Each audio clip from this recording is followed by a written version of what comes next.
Students, this would be part 2 of Travel by Train, written by J.B. Priestley.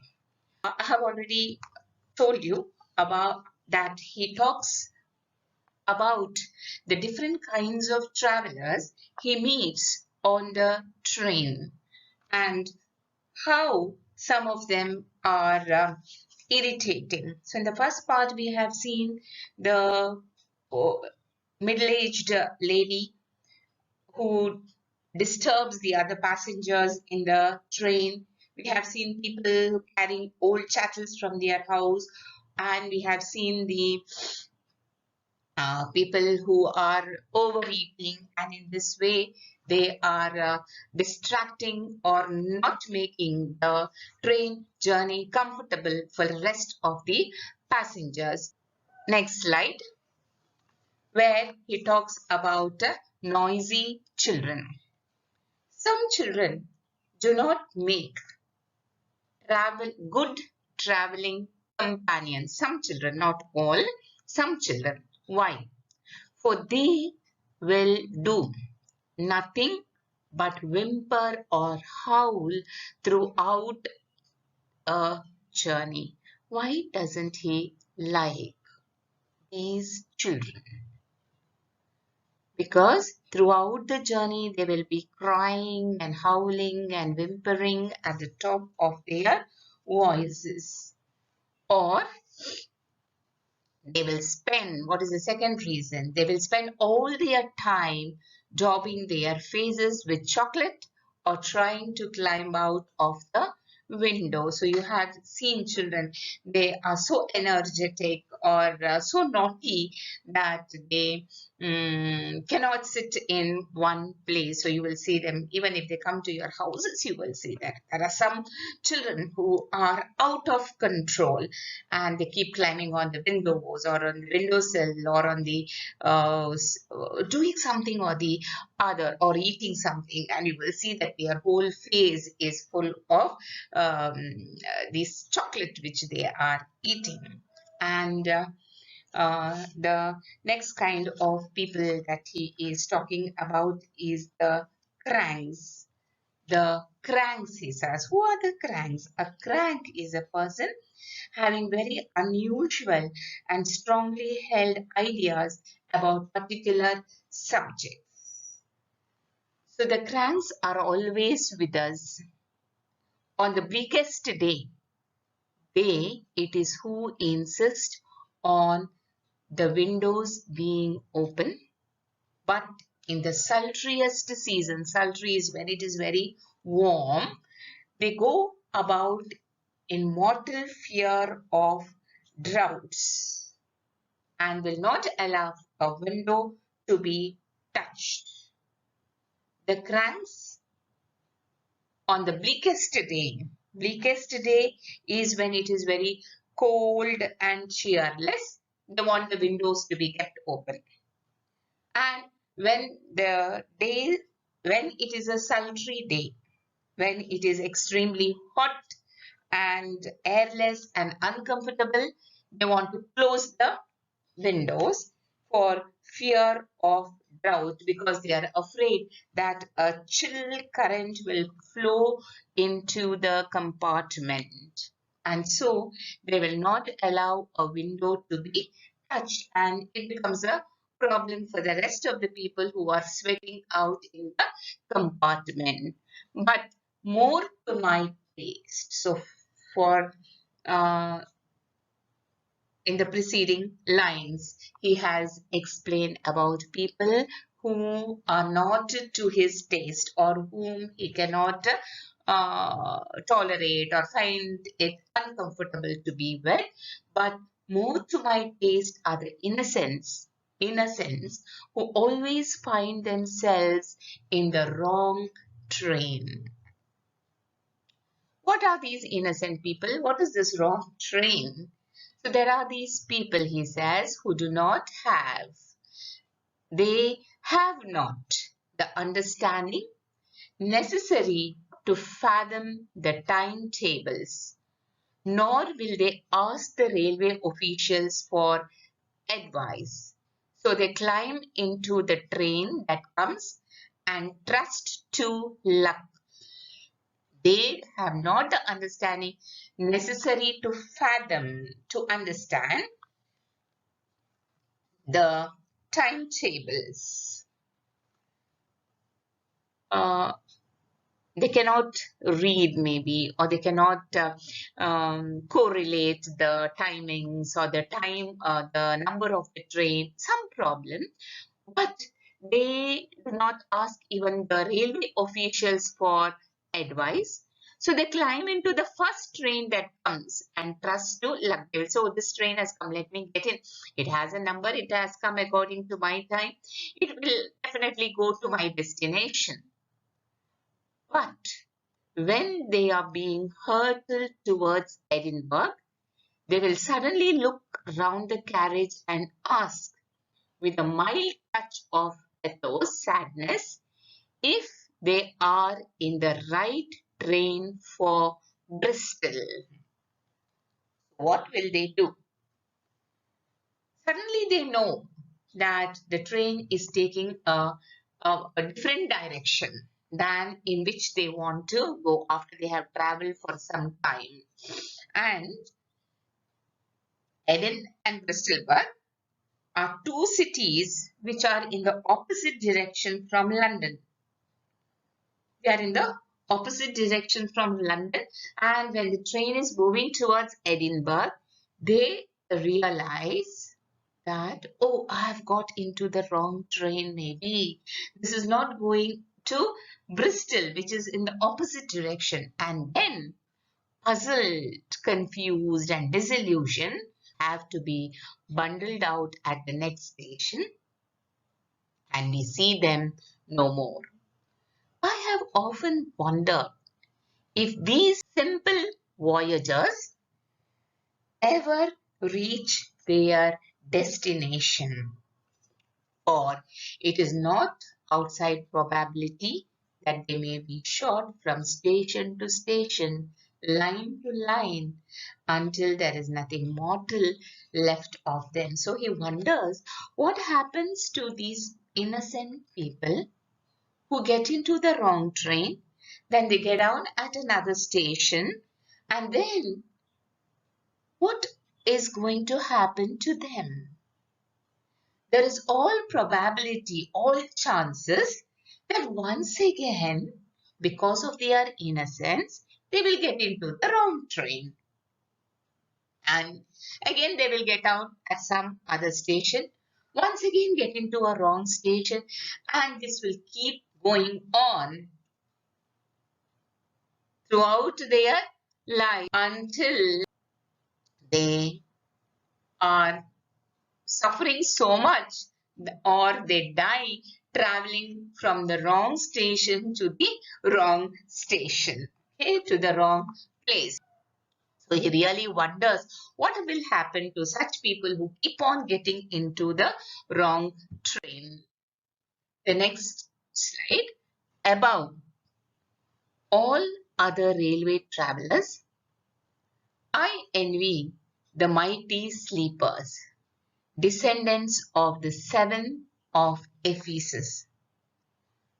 Above all other train travelers, I envy, I feel jealous of the mighty sleepers. So most of us have difficulty falling asleep while we are traveling. But you see some people, the minute they get into the bus, the minute they get into the train, or your own family members, the minute they sit comfortably, they will simply fall asleep. And such people he calls the descendants of the seven of Ephesus. Now, what is this seven of Ephesus? The seven of Ephesus are the seven noble Christians of Ephesus, about whom a legend is very popular.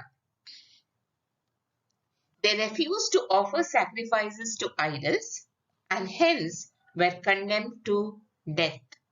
So they hid themselves in a cave and fell asleep for around 187 years with the help of divine providence and woke up when they were eventually discovered. They died after offering their prayers to God. So these seven of Ephesus fell asleep for 187 years.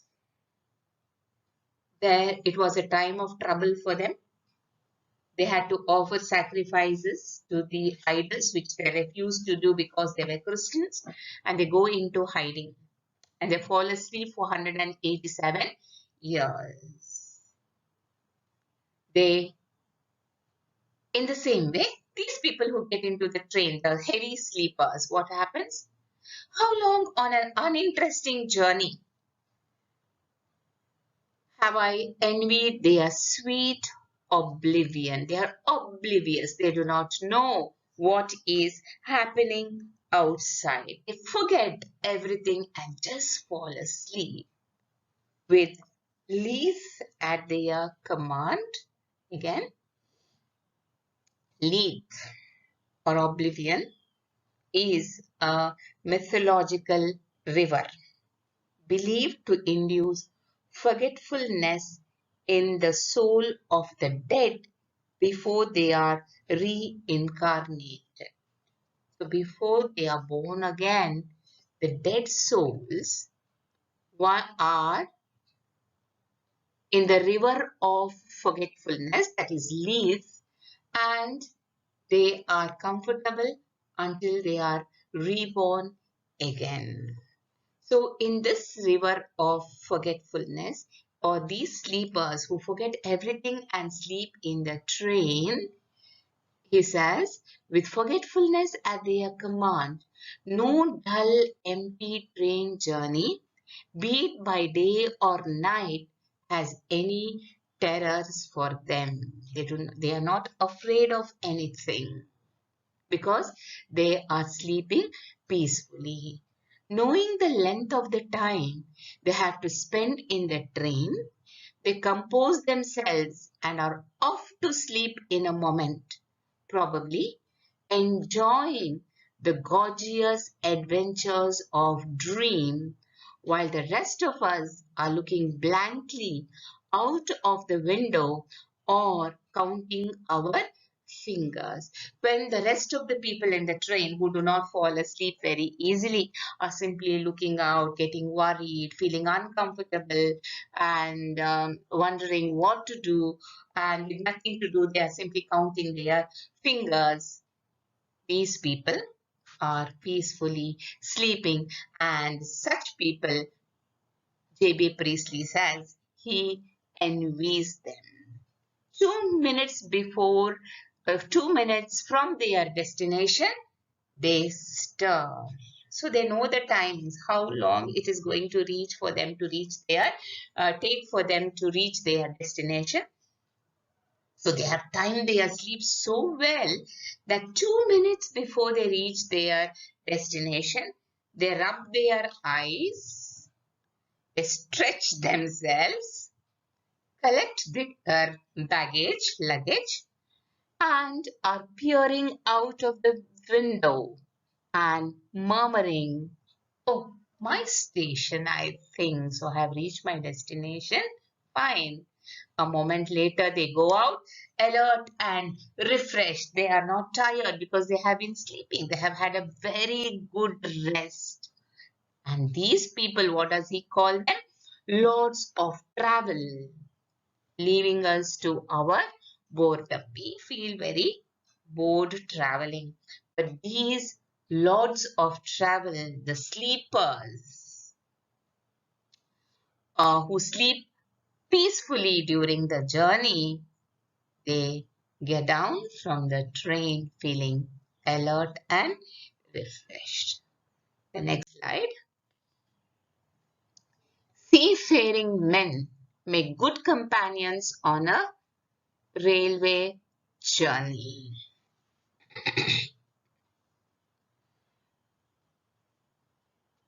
They are always ready for a pipe and a crack with any man, and there is usually some entertaining matter in their talk, but they are not often met with away from the coast towns. Seafaring men, people who have taken journey on the sea. These people are good companions on a railway journey because they like to smoke, they like to crack jokes with any man, and they have lot of stories to tell about their experiences. And the thing is, hardly these sea travelers travel by train because they are always away in the coast towns. Nor do we often come across the confidential stranger in an English railway carriage. Often, his company is inevitable on the continent, and I believe in America.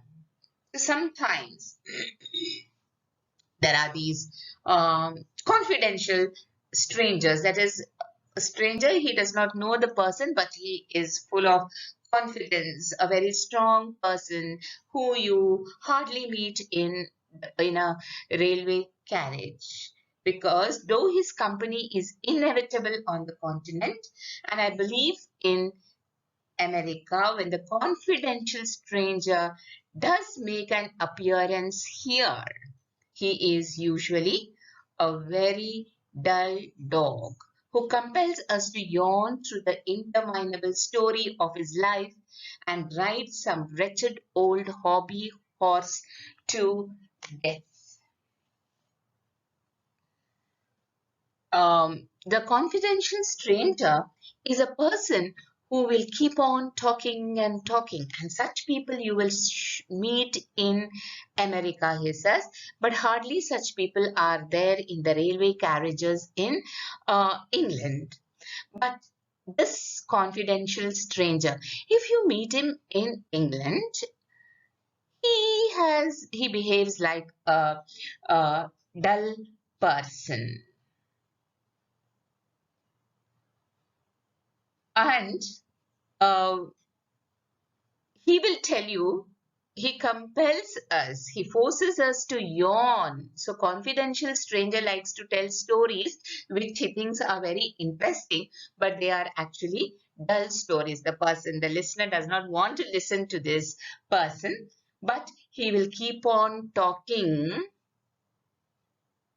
about some uh, story, endless story, interminable, endless story of his life, and rides some wretched old hobby horse to death.